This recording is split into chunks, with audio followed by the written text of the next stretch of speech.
हम लोग second class चालू कर रहे हैं लिवरेज का वैसे हम लोग सारा कॉन्सेप्ट ख़त्म कर लिए थे, ठीक है ना। एक छोटा सा पॉइंट नंबर 4 था, वो वाला कॉन्सेप्ट बाकी था। एज ए ओवरऑल हम लोग सारा कॉन्सेप्ट ख़त्म कर चुके हैं, ठीक है ना।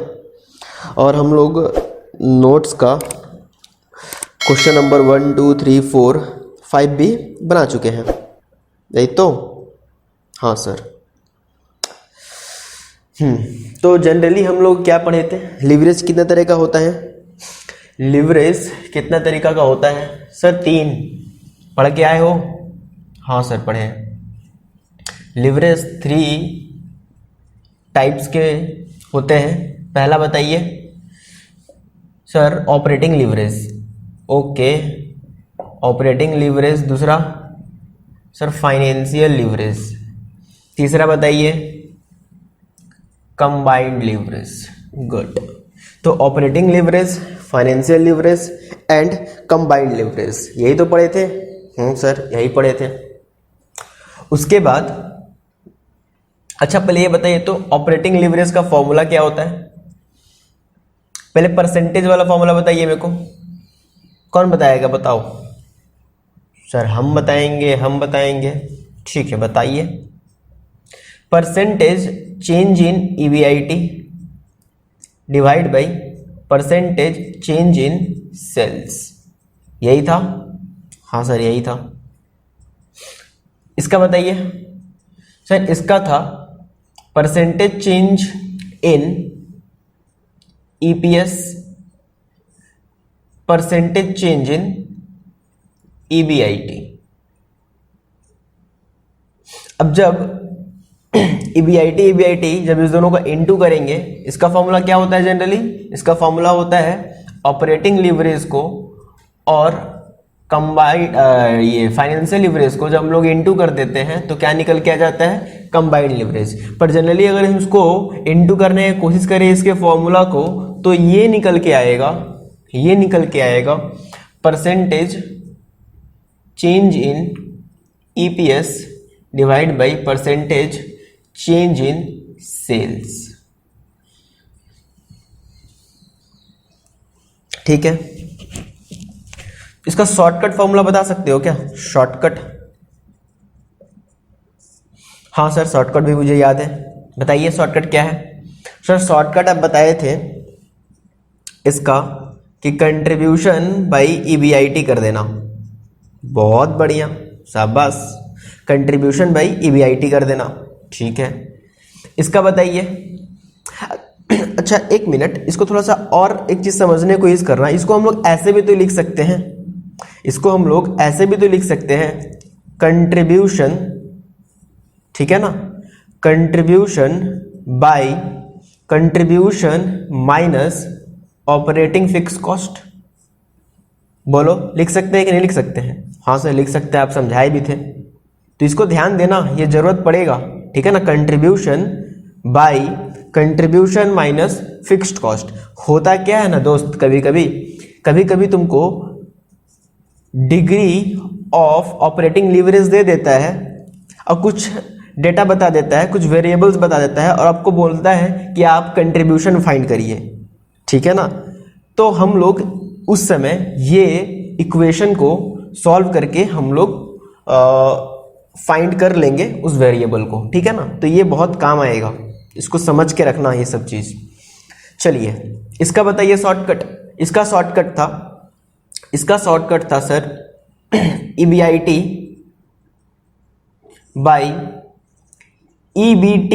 अगर प्रेफरेंस नहीं है तो, अगर प्रेफरेंस है तो आपको प्रेफरेंस का इसी में क्या करना होगा, ओरिजिनल कॉस्ट भी माइनस करना होगा। सर आप इंटरेस्ट भूल गए। नहीं दोस्त, इंटरेस्ट इसमें एडजस्ट किया हुआ है। EBIT में इंटरेस्ट माइनस कर दिए हैं तभी तो EBT आया है ना। तो इंटरेस्ट हम माइनस इसमें कर दिए हैं, एडजस्ट कर दिए हैं, ठीक है ना। हाँ सर ठीक है, आगे बताइए। अच्छा इसको हम लोग ऐसे भी तो लिख सकते हैं, अगर मान लो प्रेफरेंस नहीं है तो हम लोग इसको ऐसे भी लिख सकते हैं। अगर मान लो प्रेफरेंस नहीं है तो EBIT माइनस इंटरेस्ट, जिसको हम लोग ईबीटी बोलते हैं, ठीक है ना। तो इसको ऐसे भी समझ लो, बहुत काम का चीज बता रहे हैं, ठीक है।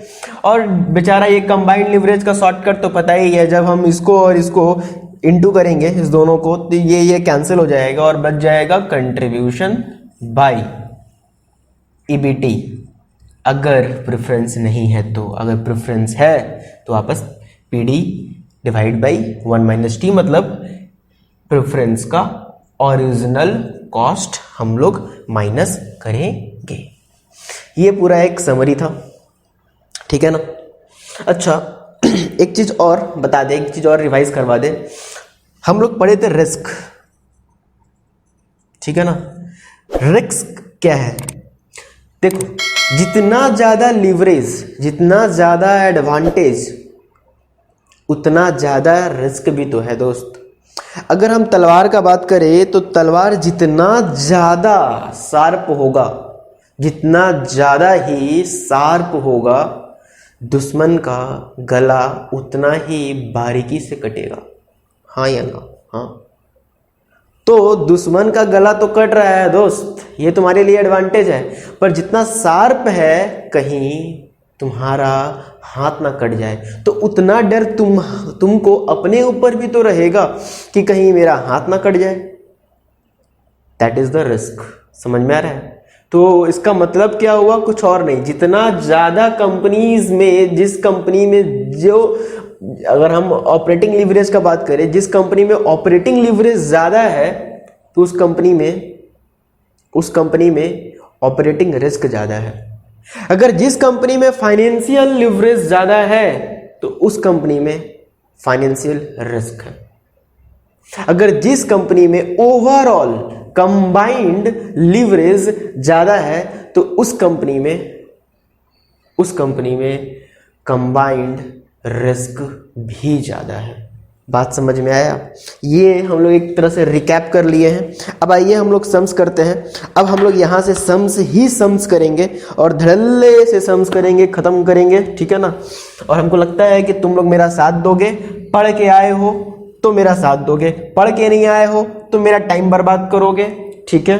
तो उम्मीद करते हैं आप पहला वाला क्लास पहले करिए, उसके बाद दूसरा वाला क्लास को देखिए, ठीक है।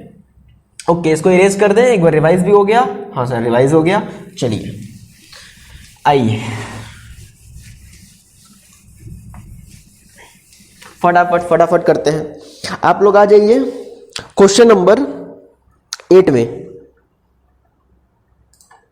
क्वेश्चन नंबर 8 में आइए।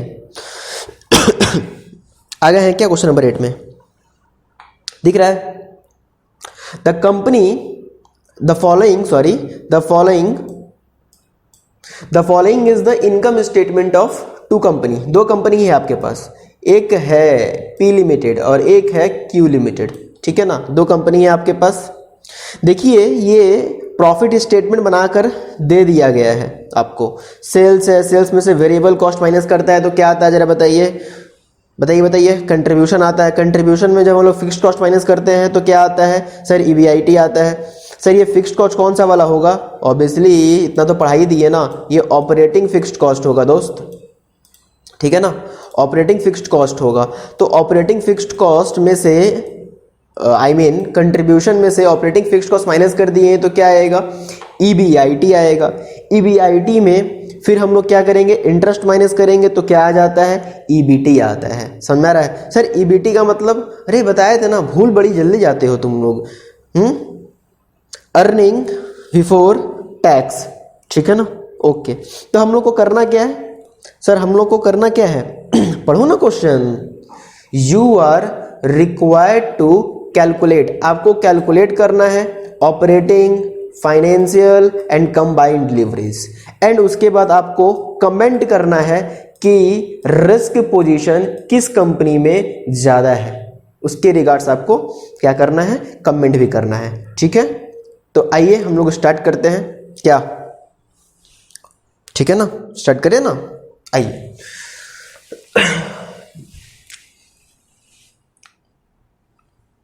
सॉल्यूशन टू क्वेश्चन नंबर बताइए कितना है? Question number 8। क्वेश्चन नंबर 8 ठीक है।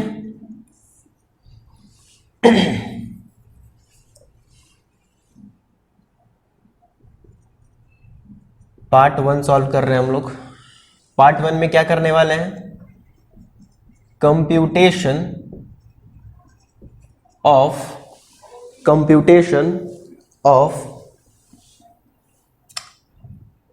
लीवरेजेस,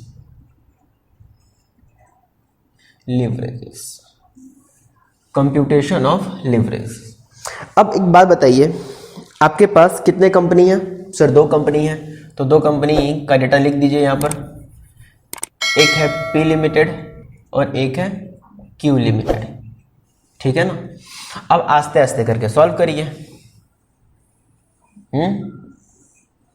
आस्ते आस्ते करके अब सॉल्व करना चालू करिए। सबसे पहला बताइए डिग्री ऑफ ऑपरेटिंग लीवरेज, इसका फॉर्मूला बताइए। डिग्री ऑफ ऑपरेटिंग लीवरेज का फॉर्मूला बताइए। अच्छा बताइए, परसेंटेज वाला से होगा कि विदाउट शॉर्टकट से होगा? सर यहाँ तो चेंज के बारे में कुछ नहीं बोला है, तो शॉर्टकट से ही होगा। गुड, शाबाश। तो शॉर्टकट वाला फॉर्मूला बताइए। तो यहाँ पर था कंट्रीब्यूशन बाय EBIT, था ना? कंट्रीब्यूशन बाय EBIT, बोलिए ना। हाँ सर, कंट्रीब्यूशन बाय EBIT। तो बताइए पी लिमिटेड में कंट्रीब्यूशन कितना है? पी लिमिटेड में कंट्रीब्यूशन कितना है? 300।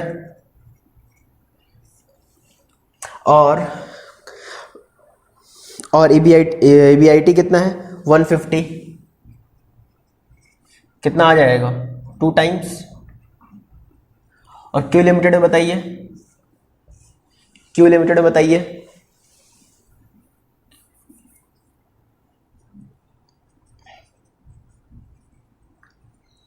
क्यू लिमिटेड में बताइए। क्यू लिमिटेड में आपका कंट्रीब्यूशन है 700। गुड। और EBIT कितना होगा?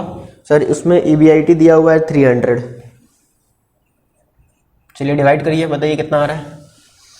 करिए 7 डिवाइड बाई 3, 2.33 टाइम्स, ठीक है। तो डिग्री ऑफ ऑपरेटिंग लीवरेज निकल गया। डिग्री ऑफ फाइनेंशियल लीवरेज बताइए, formula. Degree of financial leverage का फॉर्मूला बताइए। EBIT डिवाइड बाई EBT, ठीक है ना। लिख सकते हैं ना, प्रेफरेंस नहीं है यहाँ पर। तो कितना है जल्दी बताइए। कंट्रीब्यूशन कितना, सॉरी EBIT कितना है? EBIT तो आपका 150 डिवाइड बाई EBT बताइए। EBT कितना है? EBT आपका 100 है ना, तो कितना आ जाएगा? 1.5 टाइम्स। और इसका बताइए, इसका EBIT कितना है? इसका EBIT तो 300 है, डिवाइड बाई 300 डिवाइड बाई 200, तो इसका भी शायद 1.5 टाइम्स ही आ रहा है। 3/2 वही तो आता है, हाँ 1.5 टाइम्स, ठीक है। वाह। अब degree of combined leverage, degree of combined leverage का फॉर्मूला बताइए। Sir DOL into DFL। Good. तो कितना आएगा? 2 इंटू 1.5, 3 टाइम्स। और इसका बताइए 2.33 इंटू 1.5, 2.33 इंटू 1.5, 3.5 कर देते हैं टाइम्स। तो ये अपना निकल के आ गया। चाहे तो DCL हम लोग ऐसे भी कर सकते हैं। DCL हम लोग कैसे निकाल सकते हैं? DCL का फॉर्मूला क्या हो जाएगा? EBIT कट जाएगा, contribution by EBT, contribution by EBT भी करेंगे ना, यानी कि 300 डिवाइड बाई 100 करेंगे तो 3 टाइम्स आएगा। 700 डिवाइड बाई 200 करेंगे तो भी 3.5 टाइम्स आएगा। वैसे भी कर सकते हैं, ठीक है। तो आपका ये कंप्लीट हुआ। पार्ट 2 में देखिए क्या मांगा है। पार्ट 2 में बोला है कमेंट करिए। आइए कमेंट करते हैं। पार्ट 2 में आपको कमेंट करने बोला है, तो कमेंट हम ब्लू पेन से लिखते हैं। यहाँ पर क्या हुआ, ऑपरेटिंग, पहला वाला देखिए, बताइए ये वाला किस में ज़्यादा है? पी लिमिटेड में ज़्यादा है कि क्यू लिमिटेड में ज़्यादा है? बोलो। सर क्यू लिमिटेड में ज़्यादा है।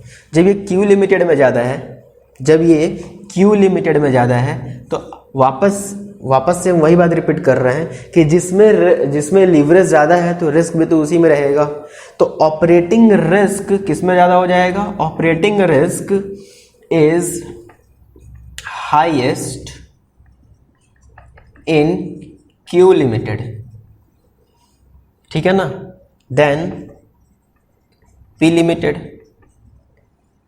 ठीक है ना। क्यों भाई? क्यों? As it operating leverage is high in Q limited. Simple सा लॉजिक है, ठीक है ना।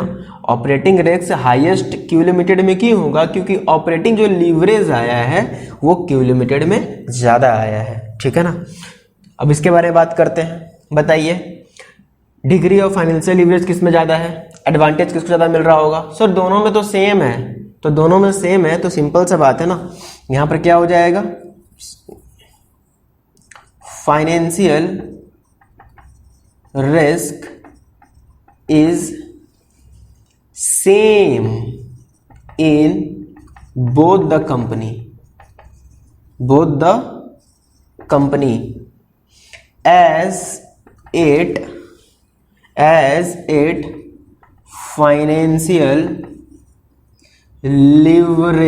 financial leverage is same in both company,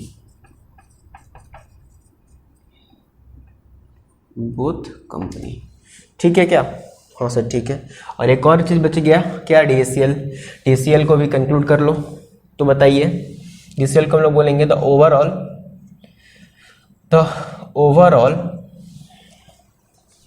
overall risk और combined risk is highest in Q limited. हाँ या ना, Q लिमिटेड में ही तो ज्यादा है ना। Q लिमिटेड में ज्यादा है।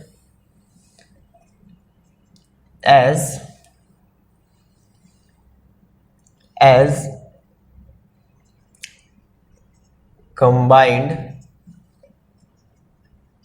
leverage is high in Q limited. चलिए ये रहा आपका क्वेश्चन नंबर 8। क्वेश्चन नंबर 8 हम लोग कंप्लीट करते हैं, ठीक है ना। अब क्वेश्चन नंबर 8 कंप्लीट करने के बाद आप लोग आइएगा क्वेश्चन नंबर आप आइए 9 में ही आइए। क्वेश्चन नंबर 9 में आइए। क्वेश्चन नंबर 9 में आइए, कंप्लीट करिए इसको जल्दी से। अगर नहीं किया तो जल्दी करो।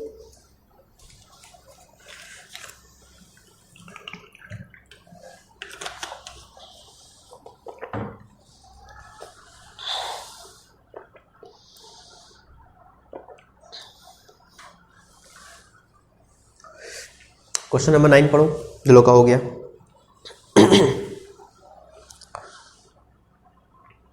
इजी था ना समझे वाला? हाँ सर इजी था।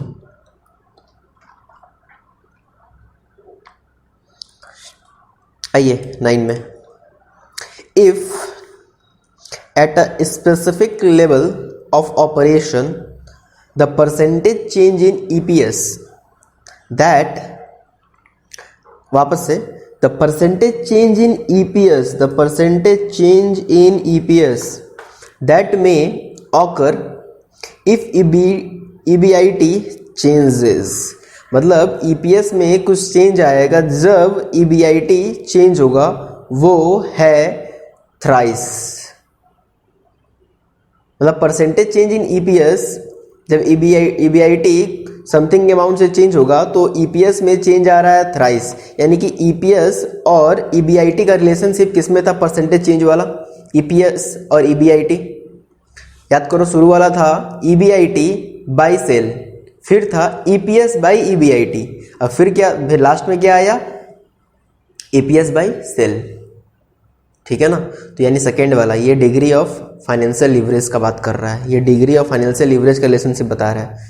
फिर ये बताइए the percentage change in EPS में दैट में occur if the sales changes, यानी कि EPS और सेल्स का रिलेशनशिप किससे रिलेट कर रहा था, EPS और सेल्स का sir degree of combined leverage से। गुड, तो उसका कितना है answer, 6 time.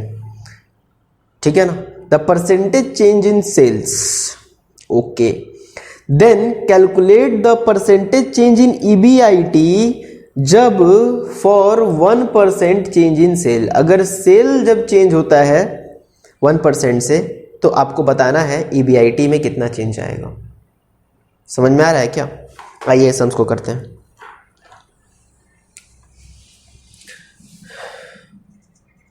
Solution to question number 9। पहले आप मेरे को बताइए ये रिलेशनशिप किसका था, percentage change in EPS by percentage change in EBIT, ये रिलेशनशिप किसका था बताइए, ये फॉर्मूला किसका था सर, ये डिग्री ऑफ फाइनेंशियल लीवरेज का था। शाबाश, कितना है इसका आंसर, कितना टाइम्स आया था बताइए, EPS EBIT के चेंज होने से EPS कितना चेंज हो रहा था सर, थ्राइस। गुड। फिर था परसेंटेज चेंज इन EBIT, नहीं नहीं नहीं नहीं नहीं, परसेंटेज चेंज इन EPS था, वापस से EPS ही था, EPS divide by percentage change in EBIT। Sir आप गलती कर रहे हैं, सेल्स है, ओके सॉरी। ठीक है ना, अब बताइए ये किसका रिलेशनशिप था, EPS बाई सेल, सर ये DCL का था। गुड, DCL का था। इसका बताइए कितना आंसर है, इसका है 6 टाइम। आपसे मांग रहा है डिग्री ऑफ ऑपरेटिंग लीवरेज, जिसका रिलेशनशिप था percentage change in EBIT divide by percentage change in sales. ये पूछ रहा है कि सेल्स अगर 1% चेंज होता है तो EBIT कितना होगा। तो सिंपल सा बात है ना, तुमसे DOL मांग रहा है, DOL का रिलेशनशिप इंटरप्रिटेशन में ही तो हम लोग पढ़ रहे थे कि सेल जब 1% से चेंज होता है तो EBIT कितना से चेंज होगा, यही तो बात कर रहे थे हम लोग ना। तो सिंपल सा बात है, DOL निकाल लो। अब ये DOL तुमको पता करना है, कैसे निकलेगा, ठीक है ना, यही अपनों को समझना है। तो इजी है ना, इजी है। एक बात समझो, DCL इक्वल टू क्या होता है sir, DOL divide into DFL था ना। तो DCL कितना था, 6 था, DOL सर पता नहीं, DFL 3, तो DOL कितना आ जाएगा जरा बताओ, 6 डिवाइड बाई 3 2 आएगा ना। अरे भाई इसको जाकर इसे डिवाइड कर देंगे तो 2 आएगा ना, तो DOL आ गया 2, सिंपल सा बात है, सम्स खत्म। DOL 2 यानी कि इसका इंटरप्रिटेशन करेंगे तो ये आएगा, if sales change by 1% then EBIT will change by 2%। ये रहा आपका आंसर, यही मांगा था इसमें कि 1% अगर चेंज होता है सेल्स में तो EBIT में कितना परसेंट चेंज होगा। तो हम लोग 9 भी कंप्लीट कर लिए।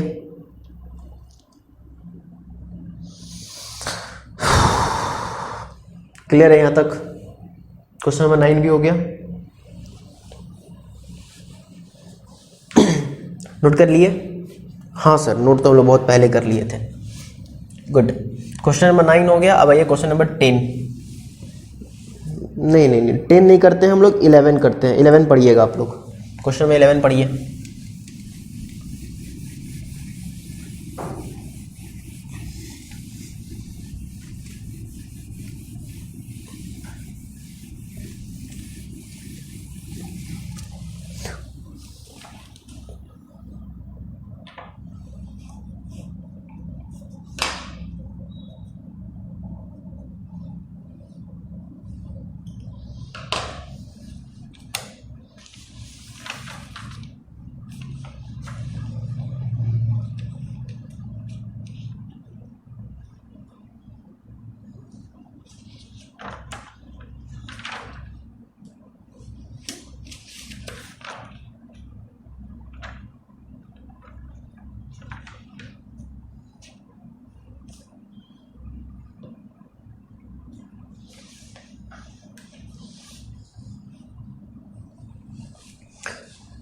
आइए क्वेश्चन पढ़ते हैं साथ में। The details of A limited for the year ended 31/3/2014 furnished कर दिया गया है आपको कुछ डिटेल्स। वाह सर, यहाँ तो ऑपरेटिंग लीवरेज दे दिया 3:1 मतलब 3 टाइम्स। सर फाइनेंशियल लीवरेज भी दे दिया। तो सोचो, जब सब कुछ आपको दे दिया तो क्वेश्चन कुछ और मांगने वाला है। इंटरेस्ट चार्ज पर एनम, ये इंटरेस्ट भी दे दिया आपको, ठीक है ना। कॉर्पोरेट टैक्स रेट भी दे दिया, कितना परसेंट है? 50% आपका टैक्स रेट है। Good. Variable cost as percentage, variable cost हमेशा याद रखिएगा, वेरिएबल कॉस्ट जो रहता है वो सेल्स के ऊपर ही रहता है। कभी कभी बोलता है वेरिएबल कॉस्ट या वेरिएबल रेशियो, तो ये ध्यान रखिएगा, वो हमेशा सेल्स के ऊपर ही रहता है उसका परसेंटेज। तो यहाँ पर 60% है जो कि सेल्स के ऊपर लगेगा, ठीक है ना। तो आपसे मांगा क्या है? Income statement. कभी कभी सम्स क्या करता है ना, कभी कभी एग्जाम में हम लोग से इनकम स्टेटमेंट मांगता है। Operating leverage, financial leverage, combined leverage, ठीक है, ये सब तो मांगता ही है, पर कभी कभी इनकम स्टेटमेंट भी मांग देता है, तो हमको ध्यान से सम्स को करना होगा। ये सब सम्स जनरल्स के लिए बहुत इंपॉर्टेंट है, इस तरह का सम्स जनरल में आता है, ठीक है ना। तो आइए इसको हम लोग करते हैं, ठीक है ना। क्वेश्चन नंबर 11,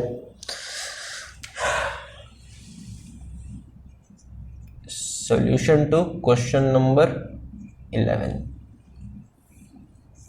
अब जब ये सम्स करो ना, प्लीज ध्यान से करना, ये सम्स के ऊपर मैक्सिमम सम्स टिका हुआ है। ये एक तरह का बेस का काम करेगा। कैसे हम डेटा को आइडेंटिफाई करते हैं आप समझिएगा, हम सब पढ़ा सब कुछ दिए हैं, बस आपको समझना है। अगर आप बढ़िया से समझ गए तो इस सम्स को बढ़िया से आप टैकल करके समझ लिए, तो होप कि आप सारा सम्स 80% 90% अटेम्प्ट कर लीजिएगा। बात समझ में आ रहा है ना। तो आइए क्वेश्चन नंबर 11, 2 पार्ट है क्या? नहीं, अच्छा 2 पार्ट क्या, डायरेक्ट इनकम स्टेटमेंट बनाना है। तो इनकम स्टेटमेंट बनाते हैं हम लोग।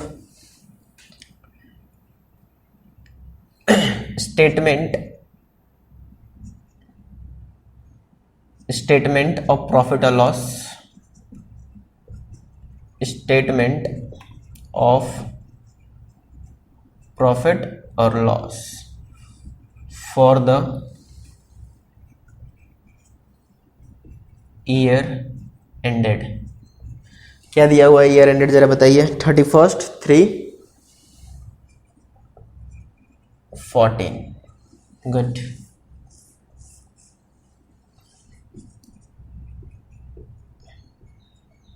पर्टिकुलर्स क्या है यहाँ पर? कुछ तो है नहीं ना, चलिए पर्टिकुलर्स अमाउंट लिख दीजिए, कोई दिक्कत नहीं है, ठीक है।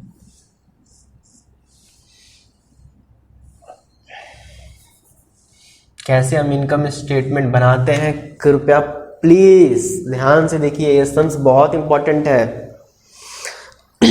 तो हम लोग क्या करेंगे ना, इनकम स्टेटमेंट का जो फॉर्मेट होता है, कोशिश करेंगे वो फॉर्मेट को बाय डिफॉल्ट लिख लें। जैसे कि सेल्स, हमेशा जब कभी भी इनकम स्टेटमेंट आए तो आप फॉर्मेट को पहले उतार लिया करिए। सर कहाँ से? अरे दिमाग से। कहाँ से मतलब क्या? वेरिएबल कॉस्ट, ठीक है ना। क्या आता है वेरिएबल कॉस्ट माइनस करेंगे तो कंट्रीब्यूशन आएगा। गुड। कंट्रीब्यूशन के बाद हम लोग क्या माइनस करते हैं? Operating fixed cost. फिर क्या आ जाएगा? ऑपरेटिंग फिक्स्ड कॉस्ट माइनस कर देंगे तो EBIT, ठीक है ना। EBIT के बाद क्या माइनस करते हैं? Sir interest. तो इंटरेस्ट माइनस कर देंगे तो क्या आ जाएगा? EBT, ठीक है ना। और EBT के बाद हम लोग क्या करते हैं? टैक्स, जो भी परसेंटेज दिया रहे। टैक्स के बाद क्या आ जाएगा? ये EAT, ठीक है ना, अर्निंग आफ्टर टैक्स, ठीक है। तो अब जब हम लोग ये कर ले, आगे और डिटेल्स दिया रहेगा क्वेश्चन में, देखेंगे क्वेश्चन में जैसे डिटेल्स दिया रहेगा हम लोग आगे बढ़ेंगे। फिलहाल हमको जहाँ तक लगता है कि यहीं तक रह पाएगा, क्योंकि आगे नंबर ऑफ शेयर होल्डर्स का कुछ डिटेल्स नहीं है क्वेश्चन में। तो आइए अब एक टैकल करते हैं। अब जो क्वेश्चन में इंफॉर्मेशन है वो आप लिख दीजिए। जैसे कि क्वेश्चन में आपको इंफॉर्मेशन किस किस के बारे में दिया हुआ है, कॉर्पोरेट टैक्स के बारे में दिया हुआ है। कॉर्पोरेट टैक्स आपका कितना परसेंट है, 50% है, यहाँ लिख दीजिए। ठीक है, कॉर्पोरेट टैक्स हो जाने के बाद आपको एक और चीज बता दिया है, interest charges per annum, interest भी बता दिया, जो कि आपका इंटरेस्ट कितना है, 20 लाख है। ठीक है ना, तो हम एक काम करते हैं ना, ये फिगर्स को इन लाख ले लेते हैं।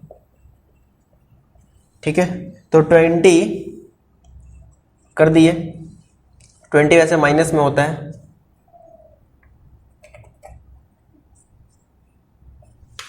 चलिए 20 हो गया। उसके बाद क्या दिया हुआ है, और तो कुछ है नहीं। अब दिया हुआ है ऑपरेटिंग लीवरेज और फाइनेंशियल लीवरेज। अब आप लोगों को लगाना है बुद्धि, अब आप लोगों को लगाना है बुद्धि, दिमाग। अब आप दिमाग लगा के बताइए, कुछ बताइए। आपके पास इंटरेस्ट है, अब बताइए कि ऑपरेटिंग लिवरेज और फाइनेंशियल लिवरेज, इस दोनों लिवरेज में से किस लिवरेज के फॉर्मूला में इंटरेस्ट आता है। आपको बताना है कि इंटरेस्ट जो है किसके फॉर्मूला में आता है, ऑपरेटिंग लिवरेज के फॉर्मूला में आता है। तो सोचिए, दिमाग लगाइए। क्या हम स्टार्टिंग में आज आते आते पढ़ाए थे, फॉर्मूला लिखवाए थे ना, तो contribution divide by contribution minus fixed cost. नहीं सर, नहीं आता। फिर याद करिए financial leverage, EBIT divide by EBIT minus interest. तो यानी कि इंटरेस्ट का रिलेशनशिप किसके साथ है सर, इंटरेस्ट का रिलेशनशिप फाइनेंशियल लिवरेज के साथ है। तो हाँ, वैसे ही सॉल्व होगा। वर्किंग नोट में बनाइए, वर्किंग नोट में उसको बनाइए, डिग्री ऑफ फाइनेंशियल लिवरेज क्या होता है, EBIT divide by EBIT minus interest. Sir preference dividend भी तो था। हाँ दोस्त था, तो कहीं क्वेश्चन में प्रेफरेंस डिविडेंड है क्या, नहीं ना। तो फिर बताइए डिग्री ऑफ फाइनेंशियल लिवरेज कितना है, डिग्री ऑफ फाइनेंशियल लिवरेज बताइए, डिग्री ऑफ फाइनेंशियल लिवरेज कितना है, 2:1। तो 2, ईबीआईटी तो हमको पता नहीं है, ईबीआईटी माइनस इंटरेस्ट पता है क्या, हाँ सर पता है ना, 20। तो कितना आ जाएगा जरा बताइए, कैलकुलेट करिए। ईबीआईटी 2 ईबीआईटी माइनस 40, तो ईबीआईटी इक्वल टू माइनस हो जाएगा और यहाँ आंसर आ जाएगा 40, ईबीआईटी 40 आ जाएगा। ये यहाँ माइनस हो जाएगा ना, तो वो माइनस माइनस भी कैंसिल हो जाएगा और यहाँ 1 ईबीआईटी बचेगा, 1 ईबीआईटी बचेगा, तो यहाँ पर 40 बचा रहेगा। तो ईबीआईटी कितना आ गया, 40। वाह, हम लोग ईबीआईटी पता कर लिए। ईबीआईटी कितना है, 40। जब ईबीआईटी 40 है तो 20 इसमें से माइनस कर देंगे तो क्या आ जाता है, 20 ईबीटी। अब ईबीटी जब 20 है तो 50% टैक्स लगा दोगे, 10, तो क्या बचेगा, 80, 10। सर बन गया। अरे दोस्त ऊपर तो देखो, ऊपर तो बाकी है, ऊपर भी तो बनाओ। ठीक है ना, ऊपर तो बनाना होगा। ईबीआईटी पता किए हैं, अभी हमको 3 डेटा और पता करना है।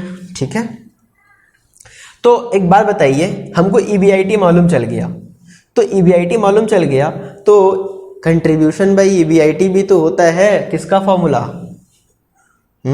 वर्किंग नोट बनाइए फिर से। 2 नंबर, ये 1 था, 2 नंबर में DOL को उठा लीजिए, जो कि बोलता है कंट्रीब्यूशन बाई ईबीआईटी।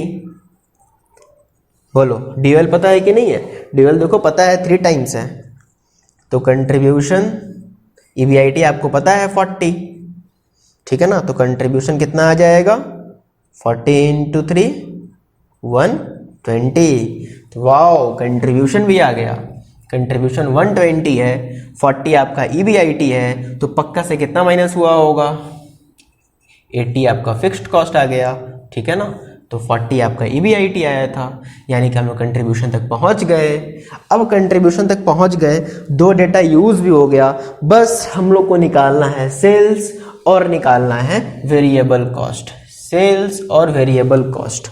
और मेरे पास इंफॉर्मेशन एक ही बचा हुआ है, ठीक है ना। अब बुद्धि लगाओ, वेरिएबल कॉस्ट का परसेंटेज किसके ऊपर लगता है? सेल के ऊपर। बोलो हाँ या ना। तो अगर वेरिएबल कॉस्ट, दिमाग लगाओ, अगर ये 100 है, अगर ये 100 है, ठीक है ना, और वेरिएबल कॉस्ट कितना परसेंटेज है? देखिए तो क्वेश्चन में 60% है। तो जब ये 100 है, ये 60 होगा, तो एक बचा हुआ कितना हो जाएगा? 40। अब ये जब 40 है, ये 40% है, कंट्रीब्यूशन 40% होता है। क्यों 40% होता है? क्योंकि इसमें वेरिएबल कॉस्ट इसमें से माइनस हो जाता है। 60% हट गया तो 40% ही बचा। तो जब ये 40% है तो आप सेल्स नहीं निकाल लीजिएगा क्या? प्रोपोर्शनेट कर लीजिए। कैसे निकालते हैं हम लोग? प्रोपोर्शनेट सीखे हो ना। वो जो 120 है, ये है 40%, तो इससे हम लोग 100% यानी कि सेल्स निकाल सकते हैं। सर कैसे करेंगे? कैलकुलेटर में कुछ नहीं करना है। 120 जो है ना, वो कितना परसेंट है जरा बताइए? ये 100 है तो ये 60 होगा, तो ये बचा हुआ कितना परसेंट होगा? 40। तो ये प्रूफ हो गया कि ये 40% है। तो इसको 120 को बस 40% से डिवाइड कर दीजिएगा तो डायरेक्टली सेल्स आ जाएगा, ठीक है ना। सेल कितना हो गया? 300। और जो बैलेंसिंग फिगर बच जाएगा, कितना बच जाएगा? 180। तो 180 जो बच जाएगा वो आ जाएगा आपका वेरिएबल कॉस्ट, और ये कंट्रीब्यूशन आ जाएगा। ये आपका तैयार हो गया पूरा का पूरा इनकम स्टेटमेंट, ठीक है।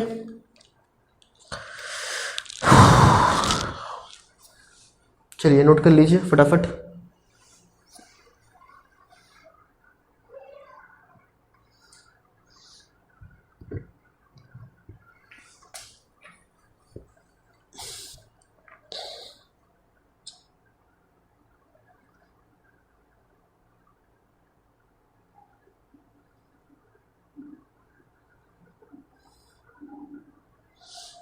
हो गया ना?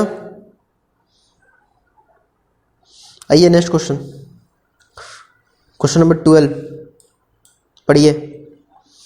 आपसे फाइनेंशियल लीवरेज मांगा है, आपसे सिर्फ फाइनेंशियल लीवरेज मांगा है, और डेब्ट इक्विटी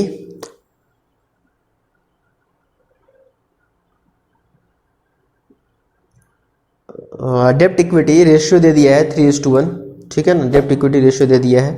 थोड़ा सा ये ना मिस्टेक हो गया, ये थोड़ा सा यहाँ पर होगा, ठीक है ना, कोई दिक्कत नहीं है। ये नेटवर्थ का मतलब क्या हुआ? नेटवर्थ का मतलब हुआ जनरली इक्विटी।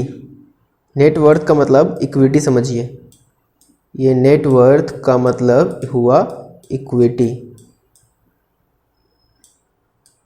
कुछ समझ में आया? हाँ सर। तो डेब्ट इक्विटी, ये अगर इक्विटी है तो आप डेब्ट निकाल सकते हैं।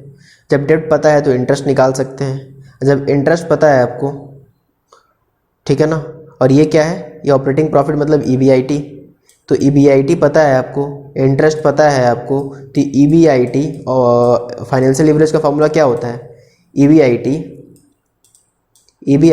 Divide by EBIT minus interest. तो EBIT आपको पता है, EBIT में से इंटरेस्ट आप निकाल लीजिएगा, तो माइनस करके हम लोग सॉल्व कर लेंगे, ठीक है। आइए जल्दी इसको सॉल्व करते हैं।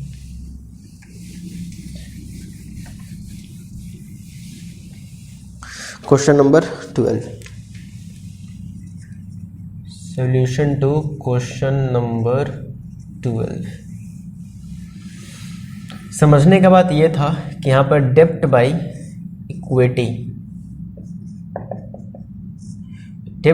इक्विटी रेशियो आपको दिया हुआ है। डेब्ट बाई इक्विटी रेशियो दिया हुआ है।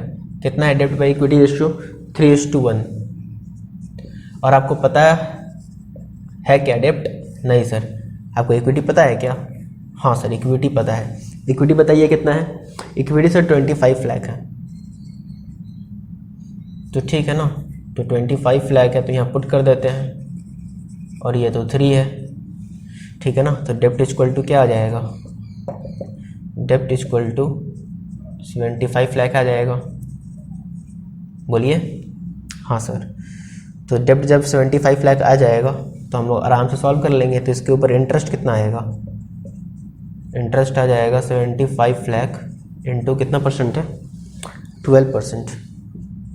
कितना आता है? 75 लाख का 12%,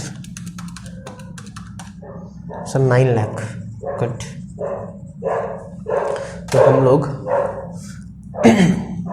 DFL का फॉर्मूला होता है EBIT माइनस इंटरेस्ट। EBIT कितना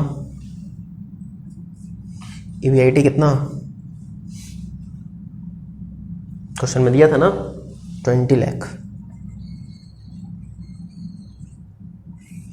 20 लाख में 9 लाख माइनस कर देंगे जो कि इंटरेस्ट था। 20 लाख में से 9 लाख माइनस कर देंगे, इंटरेस्ट था, तो बच जाएगा 11 लाख। तो कितना आ जाएगा 20/11 1.82 टाइम्स। ये आ गया क्वेश्चन नंबर 12 का आंसर 1.82 टाइम्स। 1.82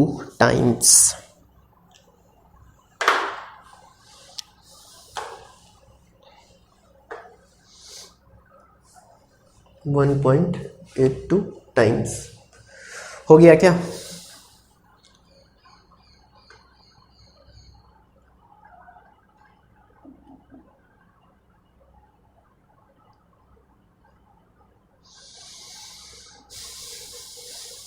चलिए अब आइए क्वेश्चन नंबर 13 में।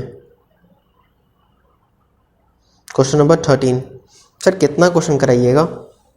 आइए छोड़ देंगे, जल्दी छोड़ देंगे। 13 करिए।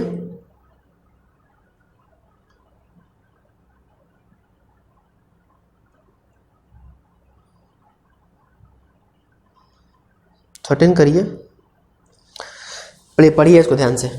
13 क्वेश्चन नंबर पढ़िए।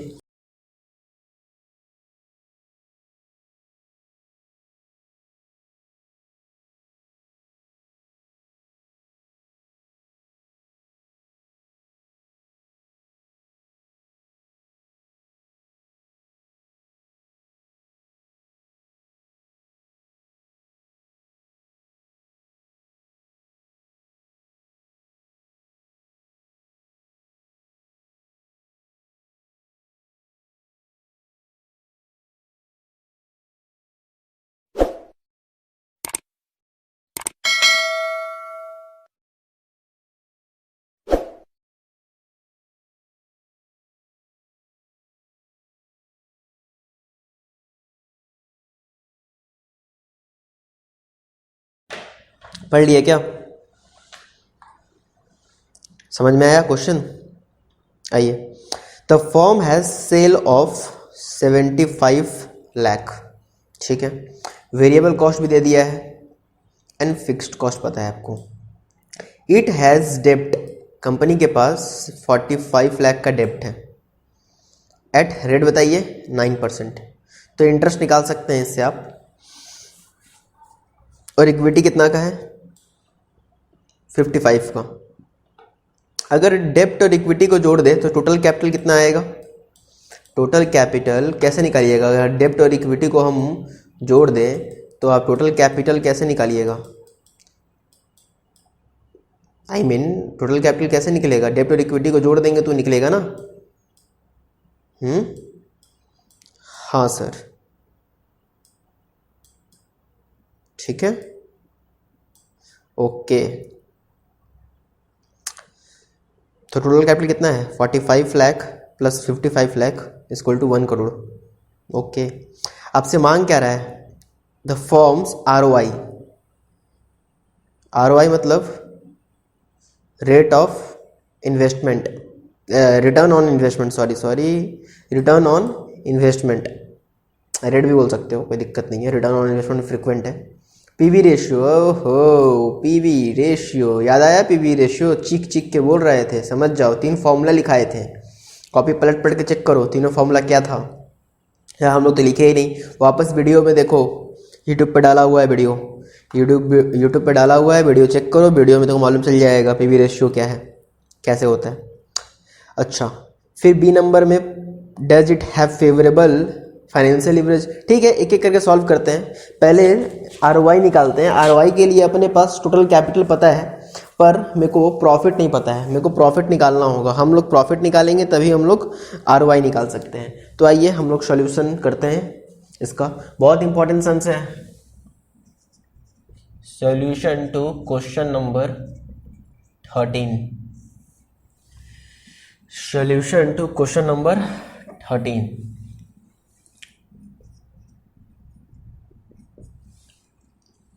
अब बताइए क्वेश्चन में सेल्स कितना है? सर सेल्स क्वेश्चन में दिया हुआ है 75 लाख का। गुड, क्वेश्चन में 75 लाख का सेल्स है। वेरिएबल कॉस्ट बताइए। सर क्वेश्चन में वेरिएबल कॉस्ट है 42 लाख। तो वेरिएबल कॉस्ट अगर हम माइनस कर देंगे 42 लाख तो क्या आता है? 42 वेरिएबल कॉस्ट माइनस कर देंगे तो क्या आता है? कंट्रीब्यूशन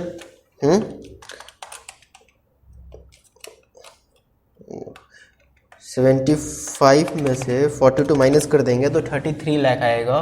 33 लाख क्या आया? कंट्रीब्यूशन। उसके बाद हम लोग क्या करते हैं? कंट्रीब्यूशन में से क्या माइनस करते हैं? Sir fixed cost. क्वेश्चन में फिक्स्ड कॉस्ट कितना दिया हुआ है? फिक्स्ड कॉस्ट दिया हुआ है 6 लाख। तो 6 लाख माइनस कर देंगे। तो 6 लाख माइनस कर देंगे तो क्या आएगा? 27 लाख ना। 27 लाख क्या आएगा?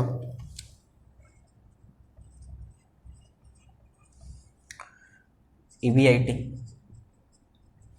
यही तो आएगा ना, 27 लाख EBIT। इंटरेस्ट भी माइनस कर दो, इंटरेस्ट है तो इंटरेस्ट निकाल पाएंगे ना हम लोग। 55 लाख का 55 लाख का कितना परसेंट? 9% है। सॉरी 45 ना, 45 लाख का 9%। 4,05,000 माइनस कर दोगे कितना आ जाएगा? 2295 का ये क्या है? EBT है। ठीक है, यहीं तक रखते हैं, आगे देखते हैं। यहाँ से काम बन जाएगा तो हम लोग का ROI निकल जाएगा। ROI का फॉर्मूला होता है, ROI का फॉर्मूला होता है प्रॉफिट बाय टोटल कैपिटल। और फाइनेंस में टोटल कैपिटल तो अपना कितना है? EBIT तो 27 लाख है और ये आ जाएगा 1 करोड़। तो परसेंटेज कितना आ जाएगा? 27%। क्या आप लोग प्रॉफिट वॉल्यूम रेशियो निकाल सकते हैं? Contribution by sales. कंट्रीब्यूशन कितना है? 33 लाख। सेल्स कितना है? 75 लाख इंटू 100 कर दीजिए। 44 का आपका PVR है। 44% आपका PVR है। तो हम लोग पहला पार्ट को सॉल्व कर लिए, ठीक है ना। हम लोग पहला पार्ट को सॉल्व कर लिए।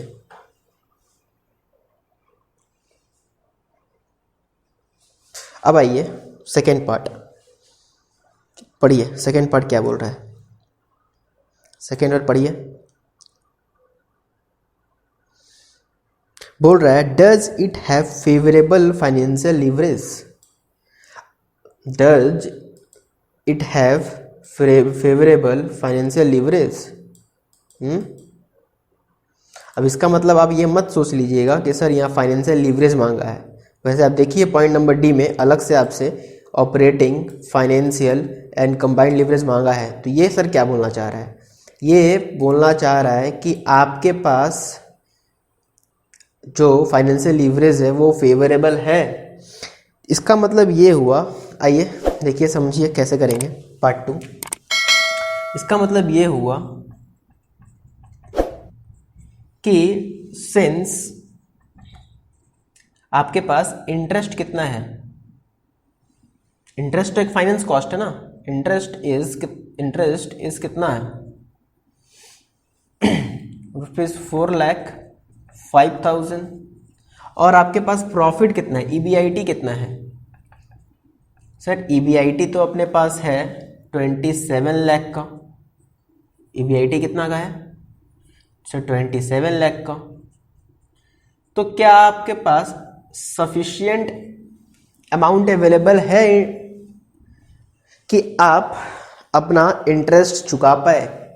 मतलब सिंपल सा बात है, आपका घर का कमाई है 10,000 रुपया, समझना, आपका घर का कमाई है 10,000 रुपया, आप लोन लिए हुए हैं और आपको मंथली इंटरेस्ट देना पड़ता है 4,000 रुपया, चलिए 2,500 रुपया लेते हैं, 2,500 रुपया।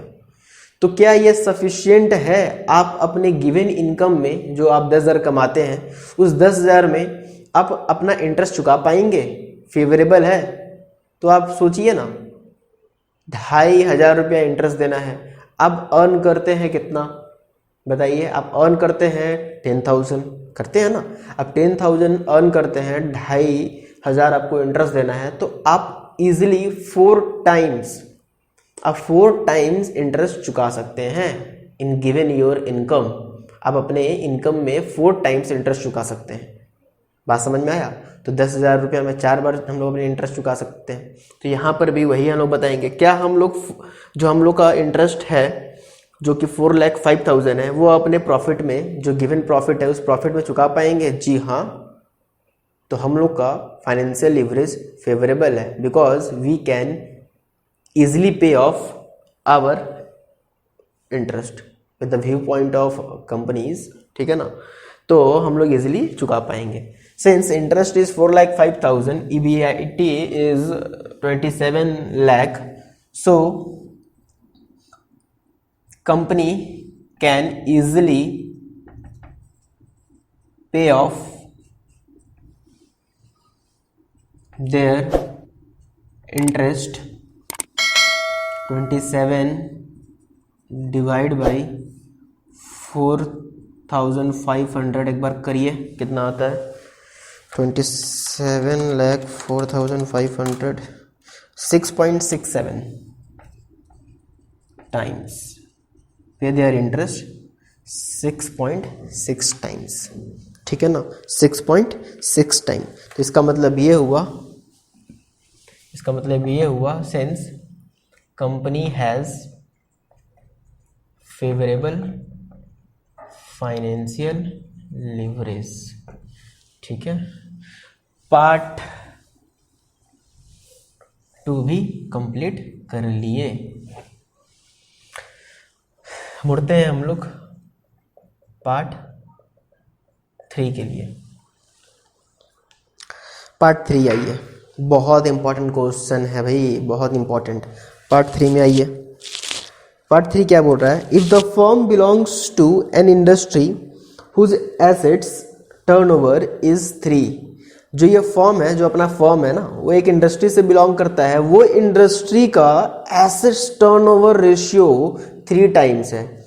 अब ये एसेट्स टर्नओवर रेशियो आप लोग पढ़ चुके हैं अकाउंट्स में, अकाउंटिंग रेशियोज में, ठीक है ना? तो एक्चुअली एसेट्स टर्नओवर रेशियो का फॉर्मूला होता है सेल्स, ठीक है ना? Sale by net assets, sale by net asset, ठीक है? अब ये सेल बाय नेट एसेट्स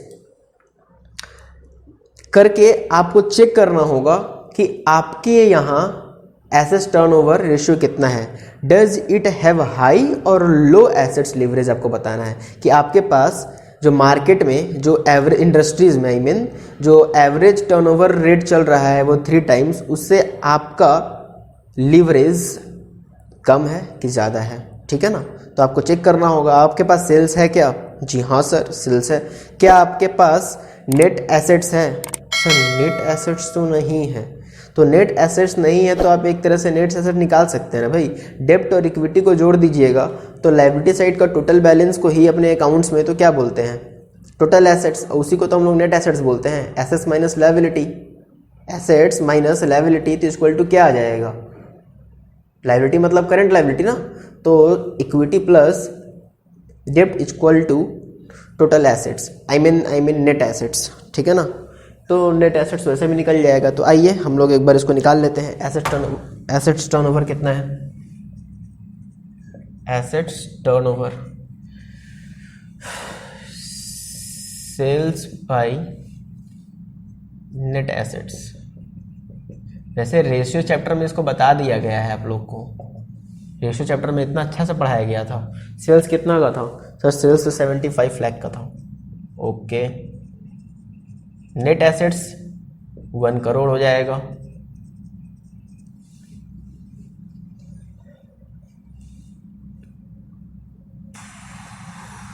कितना टाइम्स आ रहा है?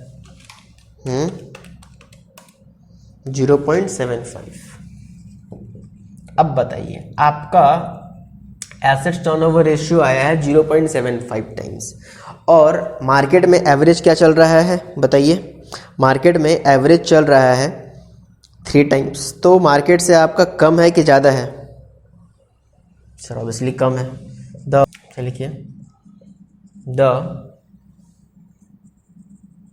Assets turnover leverage is lower than average assets turnover leverage of industry।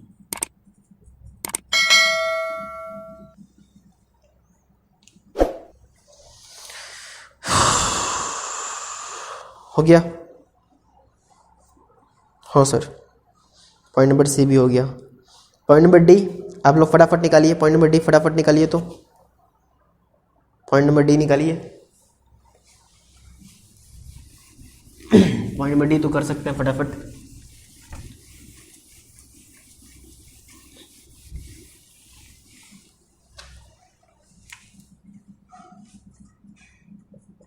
Part D 1 2 3 4 कर रहे थे, आप लोग ठीक से कर दीजिएगा।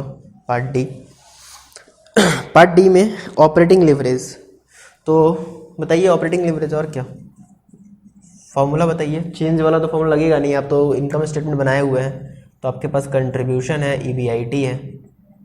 कंट्रीब्यूशन कितना है बताइए? ले ली सर, कंट्रीब्यूशन 33 लाख निकाले थे ना, और EBIT कितना आया था बोलो सर? 27 लाख। तो कितना आ जाएगा? 33 डिवाइड बाई 27, 1.22 टाइम्स। अच्छा, DFL बताइए? EBIT बाई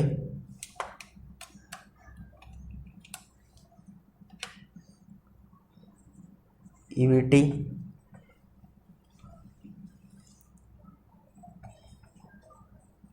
कितना है? EBT निकाले थे ना 27, बताते भी तुम लोग नहीं हो। 2700 डिवाइड बाई 2295, 1.18 कर दीजिए टाइम्स, और DCL को DOL इंटू DFL कर दीजिए। तो DOL में था 1.22 इंटू 1.18, तो 1.22 इंटू 1.18 आता है 1.44 टाइम्स, 1.44 टाइम्स। यहाँ तक हो गया?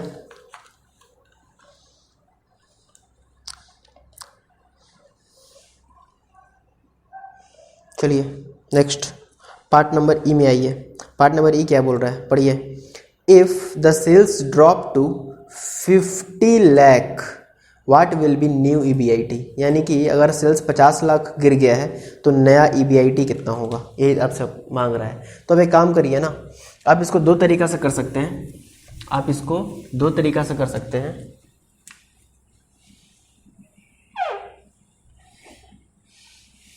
पार्ट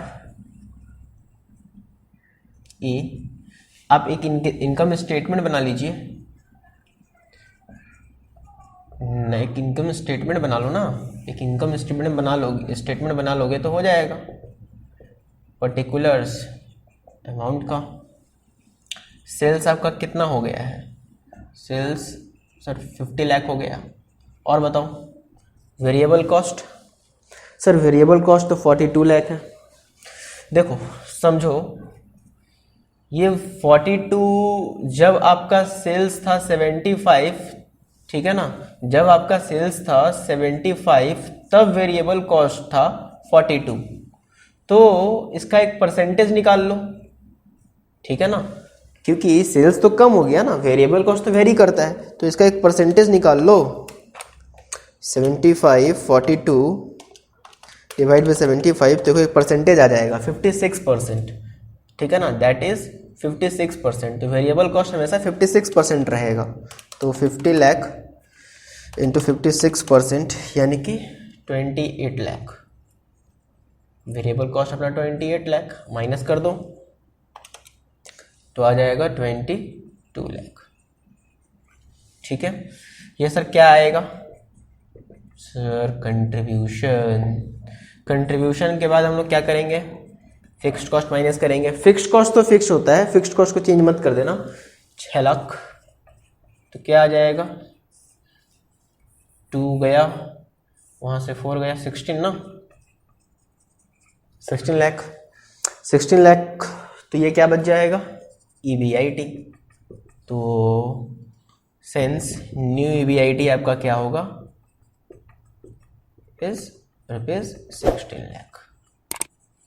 इसको एक तरीका से ऐसे कर सकते हैं, दूसरा तरीका एक परसेंटेज जो चेंज वाला था ना, उस तरीका से भी कर सकते थे। आइए वो भी बता दें आपको कैसे कर सकते थे उसको। आपका फॉर्मूला क्या था, EBIT और सेल्स का रिलेशनशिप वाला फॉर्मूला बताइए। DOL percentage change in EBIT, percentage change in sale. आपसे यही ना पूछ रहा है कि भाई सेल में परसेंटेज कुछ चेंज हुआ है, ठीक है ना, तो अब बताइए EBIT में कितना चेंज होगा। तो पहले आप मेरे को बताइए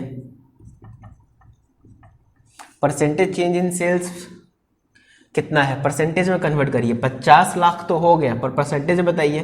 तो परसेंटेज बताने का तरीका, परसेंटेज में कन्वर्ट करने का तरीका आपको बताए थे। क्या बताए थे, नया माइनस पुराना डिवाइड बाई पुराना। तो नया कितना है सर, 50 लाख है। पुराना कितना है सर, 75 लाख है। पुराना कितना है, नया माइनस पुराना डिवाइड बाई पुराना, यही तो।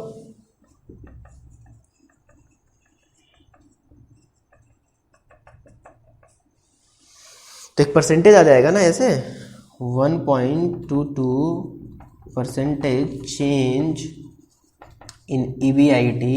तो सेल्स का एक परसेंटेज आ जाएगा।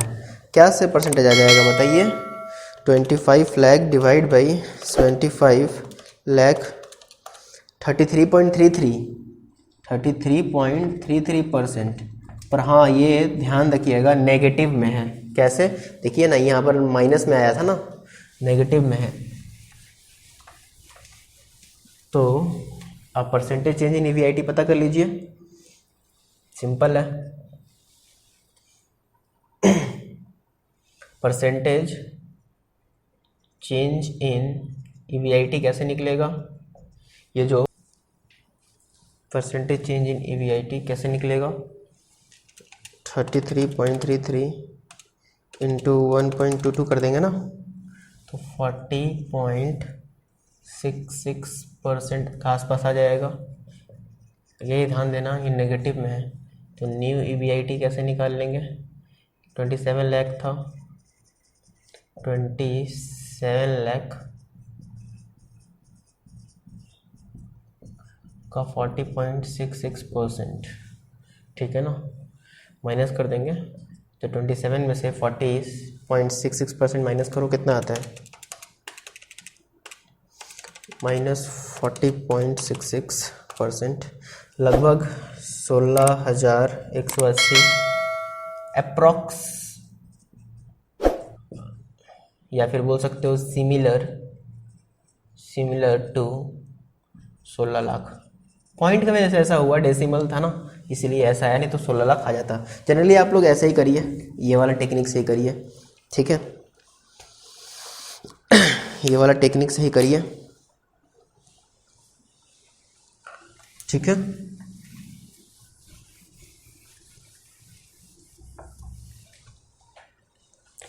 पार्ट ये टेक्निक से करिए, कुछ नहीं, बस इसको मैथमेटिकली इसको थोड़ा सा ध्यान देना होगा। पार्ट एफ में आइए। At what level of sales the EBT of the firm will be zero. तुमको ईबीटी जीरो, ईबीटी अगर जीरो होगा तो सेल्स कितना होगा ये पूछा है। अगर ईबीटी जीरो होगा तो सेल्स कितना होगा, तो इसको कैसे निकालेंगे। ईबीटी जीरो होगा तो सेल्स कितना होगा, तो उसके लिए हम लोग क्या करेंगे, एक बार हम लोग इसको बैक कैलकुलेशन से सॉल्व करेंगे, ठीक है ना।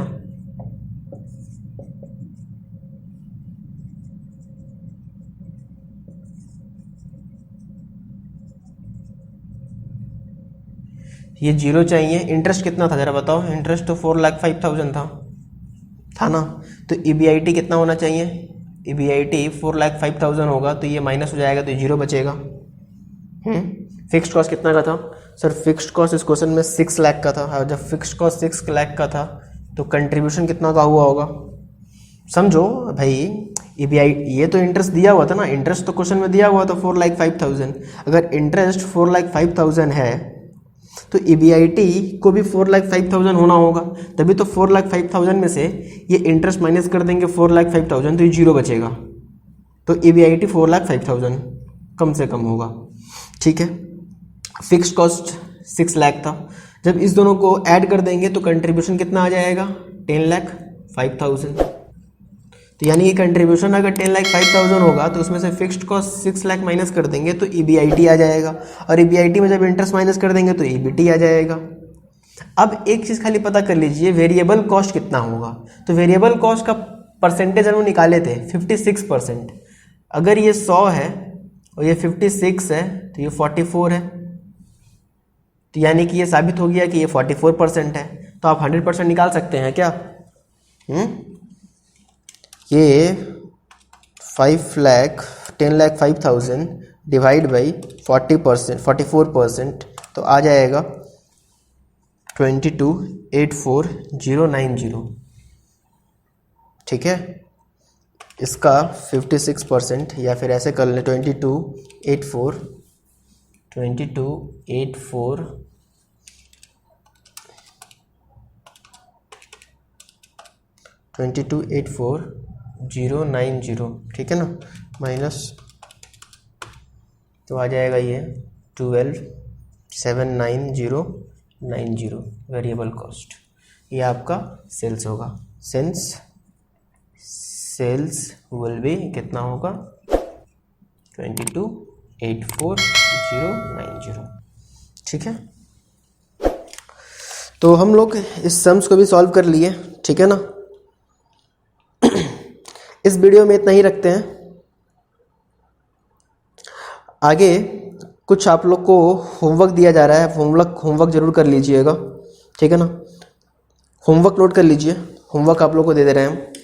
Question number 14, 15, question number 14, 15,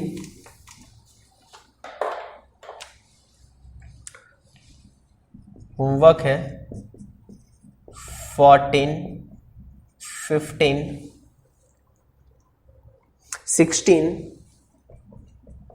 18 and 19। ये ट्राई करिए घर में, ठीक है, पक्का आप लोग से बन जाएगा।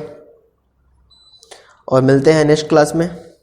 अब प्लीज़ आज का क्लास को 1-2 बार और प्ले करके देखिए, ध्यान से सीखिए, क्योंकि आज हम लोग सम्स प्रैक्टिस किए, हो सकता है दिक्कत हो, कोशिश करिए इसको समझने का बढ़िया से। Okay, tata, bye bye.